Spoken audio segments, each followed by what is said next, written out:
میری خونه دیگه؟ آره عزیزم راستی عشقم این چند روز دیگه میخوام با ماماینا برم یه سفر چند روزه. آخه مامان حالش خوب نیست به خاطرم. چه کار خوب میکنی؟ خیلی خوش بگذره بهتون، مراقب باشی. عزیزم مرسی. عزیزم کاری نداری؟ نه عزیزم. قربونت بشم خدا. خدا هانیه جان. خیلی خنگی ولی میخوامه.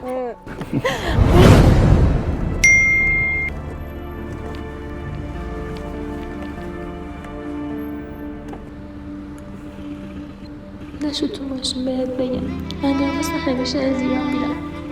ساعت 6 هم پرواز دارم. امیدوارم من ببخشی. چی؟ هانیه نبینم غم تو. میدونستم اینجایی. چته؟ حالم خرابه. آهنگ مورد حلقتو برات بزنم.